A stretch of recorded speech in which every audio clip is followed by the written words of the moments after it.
Hello friends, स्वागत है gold study point पे। मैं दिलीप कुमार आपका स्वागत करता हूं।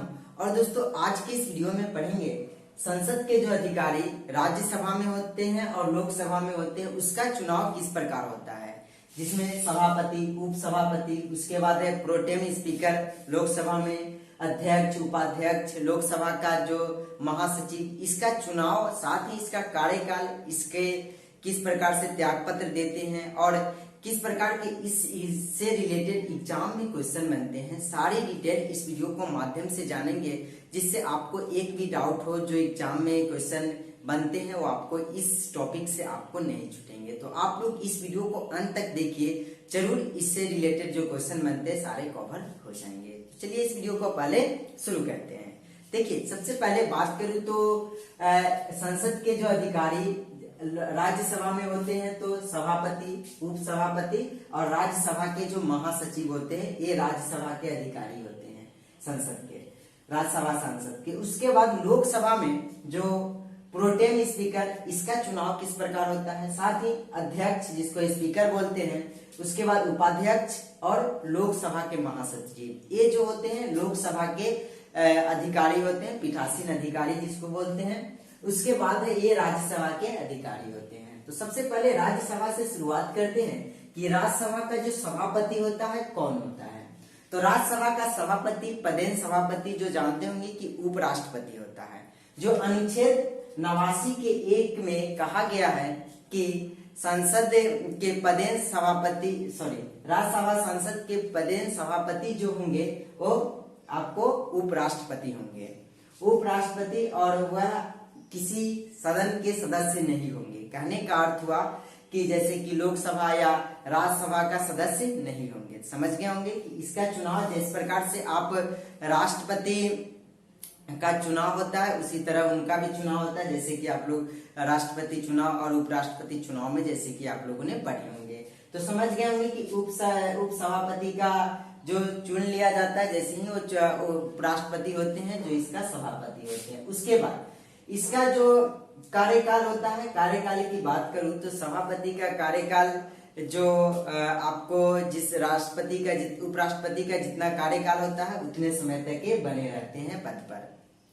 उससे पहले इनको अगर त्याग पत्र देना हो तो ये त्याग पत्र दे सकते हैं।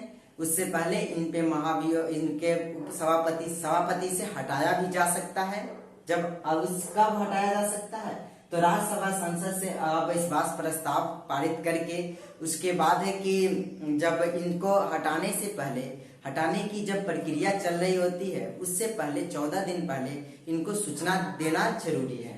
तो उस समय अपने कार्य का, जैसे कि कोई भी राज्यसभा में जो संसद के जो कार्य सदन चल रहे रहते हैं उसके बीच में ये आप बोलने का अधिकार इनको प्राप्त होता है, साथ ही कार्य करने का जो भी है, बट निर्णायक मत लेने का अधिकार इनको प्राप्त नहीं होता है। जैसे कि दोनों जो भी मतलब अपोजिट पार्टी में जैसे ही अगर मत का कोई भी सदन चल रहा होता है उसमें होता है ना कि किसी भी चीज पे बातें चल रही हो तो उसको निर्णायक मत देने का अधिकार इनको प्राप्त उस समय नहीं होता है।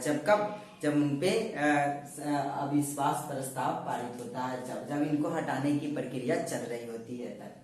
उपसभापति, देखिए उपसभापति का चुनाव किस प्रकार होता है। जैसे कि संसद, राज्यसभा संसद के जो वरिष्ठ सदस्य होते हैं इनका, उसको उपसभापति अनुच्छेद 89 के 2 के तहत इनको उपसभापति चुन लिए जाते हैं, संसद जब चल रहा होता है तब। तो इससे क्वेश्चन आपको इसका कार्यकाल से पूछेंगे तो राज्यसभा के उपसभापति का कार्यकाल जो होता है 6 ईयर का होता है, ध्यान रखना है। अब बात आती है कि जब सभापति और उपसभापति नहीं होंगे तब इसका जो निर्धारण कौन करेगा, जब उपसभापति का और उपसभापति का। तो इसके लिए एक कमेटी बनाई जाती है जिसका 6 सदस्यीय कमेटी होते हैं, उसमें पैनल बनाया जाता है और उसमें से जो वरिष्ठ संसद के, राज्यसभा संसद के जो सदस्य होते हैं उनको कार्य संचालन के लिए, वही कार्य संचालन के लिए सभापति और उपसभापति उस समय चुन लिया जाता है कार्य संचालन करने के लिए, बस। उसके बाद अगर वो उस समय मतलब सभापति का कार्य तो संचालन करेंगे, बट वो जो अध्यक्ष के रूप में नहीं करेंगे। समझ रहे होंगे क्या होगा कि उस समय उसका निर्णय राष्ट्रपति करते हैं। आप लोगों को क्वेश्चन इससे डिटेल में पूछा जाता है, तो आप लोग समझ गए होंगे कि सभापति और उपसभापति में जो बातें होती है क्या डिफरेंस है, तो समझ गए होंगे। अब आते हैं राज्यसभा के महासचिव। राज्यसभा के महासचिव जो है अनुच्छेद 98 में इस बातों को कहा गया है कि राज्यसभा में एक महासचिव होगा जो सचिवालय, राज्यसभा के संसद के सचिवालय जो होता है उसका प्रमुख होंगे। और इसका कार्य जो क्या है मैं आपको डील के बता दूं थोड़ा सा। इसका राज्यसभा का जो सचिव होते हैं उसका कार्य मैं इस बुक के माध्यम से आपको, इसमें इनका कार्य क्या होता है कि जैसे कि आप जान रहे होंगे कि संसदीय कार्यों में बहुत सारे परस्पर जो कार्य होता है या विषय होता है उसको परामर्श देना इनका कार्य होता है। और इनका जो पद होता है कैबिनेट के सचिव के बराबर होता है। समझ गए होंगे। तो ये जो भी होते हैं आईएएस अधिकारी ही होते हैं। कैबिनेट के सचिव जैसे कि आप लोग जानते हैं कि आईएएस अधिकारी ही आगे चल के प्रमोशन होकर के वो बनते हैं। चलिए, तो आप सचिव और समझ गए होंगे। अब आते हैं प्रोटेम स्पीकर। लोकसभा के जो पीठासीन अधिकारी होते हैं उसमें सबसे पहला आता है प्रोटेम स्पीकर। प्रोटेम स्पीकर क्या होते हैं, इससे क्वेश्चन बहुत बार पूछा गया है एग्जाम में। देखिए, प्रोटेम स्पीकर जैसे कि कैसे इनका चुनाव होता है। स्पीकर तो उसके बाद चुनाव होगा ही, लेकिन उससे पहले लोकसभा के जो वरिष्ठ सदस्य होंगे उनको प्रोटेम अस्थायी रूप से प्रोटेम स्पीकर चुन लिया जाता है। जो इनका कार्य होता है कि जैसे नवनिर्वाचित बहुत सारे जो हम लोग लोकसभा के सदस्यों को चुनते हैं उनका जो शपथ दिलाना, साथ ही जब तक कि अस्थायी रूप से रहते हैं जब तक कि अध्यक्ष का चुनाव नहीं हो जाता है। तो जितने सदस्य होते हैं सारे का शपथ दिलाना इनका कार्य होता है। समझ गए होंगे। उसके बाद जैसे ही अध्यक्ष का चुनाव कर लिए जाते हैं तो अध्यक्ष के चुनाव करने के बाद ये जो प्रोटेम स्पीकर होते हैं ऑटोमेटिक इनका पद अस्थायी रूप से है तो हट जाता है। समझ गए होंगे। तो उसके बाद अध्यक्ष का बहुत कार्य है, आप लोग जानते होंगे। अनुच्छेद 92 के तहत मतलब इनको जब हटाया गिनने की प्रक्रिया चल रही होती है उस समय एक कार्य का मतलब अध्यक्ष के रूप में करेंगे, बट उस समय यह निर्णायक मत नहीं देंगे। तो देखिए, अध्यक्ष का चुनाव जैसे कैसे होता है मैं थोड़े डिटेल में आप लोगों को कर दूं। देखिए, अध्यक्ष का चुनाव जैसे कहने का अर्थ हुआ कि बहुमत दल के जो नेता होता है जो अध्यक्ष का चुनाव कर लिए जाते हैं। जो अध्यक्ष का चुनाव होने के बाद ही उपाध्यक्ष का चुनाव करते हैं। उपाध्यक्ष का चुनाव अध्यक्ष ही निर्धारित करेंगे कि कब उपाध्यक्ष का चुनाव किया जाएगा। आप लोग समझ गए होंगे कि लोकसभा अध्यक्ष के चुनाव जब सभी सदस्य मिलकर जब कर लेते हैं शपथ दिलाने के बाद, तब यही जो है अध्यक्ष जो निर्धारित करेंगे कि उपाध्यक्ष का चुनाव कब होगा। उसके बाद इस अनुच्छेद 93 के तहत ये कहा गया है कि एक उपाध्यक्ष होंगे और जो अध्यक्ष के अनुपस्थिति में ये कार्य करेंगे।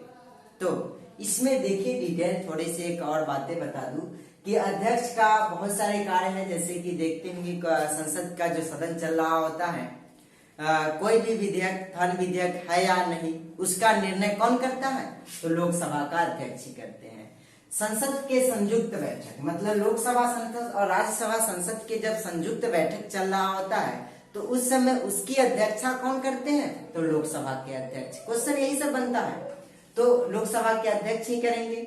उसके बाद इनका जो पद है सभापति जो होते हैं अध्यक्ष, ये दोनों का इक्वल होते हैं। लेकिन दोनों में क्या डिफरेंस है मैं थोड़ा सा क्लियर करने की कोशिश करता हूँ। देखिए, जैसे कि सभापति और लोकसभा के स्पीकर में ये डिफरेंस है कि ये निर्णय नहीं लेते हैं कि कोई भी विधेयक धन विधेयक है या नहीं, लेकिन लोकसभा के अध्यक्ष को ये निर्णय लेने का अधिकार है कि कोई भी विधेयक धन विधेयक है अथवा नहीं। आप लोग समझ गए होंगे। उसके बाद अब लोकसभा के महासचिव, तो लोकसभा के महासचिव जैसे कि आप लोग जानते हैं कि इनका भी पद उसी लेवल का होता है जो लोकसभा के सचिवालय का प्रमुख होते हैं। जैसे कि कोई भी वित्तीय काम हो जो परामर्श देना, सारे लोग जानते हैं कि सचिव का यही काम होता है कि कोई भी कार्य होता है उसका परामर्श देना। साथ ही इनका एक कार्य बढ़ जाता है कि लोकसभा में जब सदन चल रहा होता है तो राष्ट्रपति और लोकसभा के सदस्य चाहे अध्यक्ष के बीच में कड़ी का काम करते हैं। कोई भी बातें हुई जैसे कि उसके बीच को इन्हीं के माध्यम से उनका बातों को सुनना और राष्ट्रपति के बातों को सुनकर यहाँ तक पहुंचाना लोकसभा तक। तो इनका कार्य इतना है और कुछ जो परामर्श देना तो समझ गए होंगे। उसके बाद आप लोग इससे रिलेटेड जो क्वेश्चन बनते हैं मैंने कोशिश किया आप लोगों को बताने का, और इससे 2 टॉपिक से क्वेश्चन काफी एग्जाम में पूछे जाते हैं तो आप लोगों को क्लियर हो चुकी होगी। तो मिलते हैं एक नए वीडियोज में।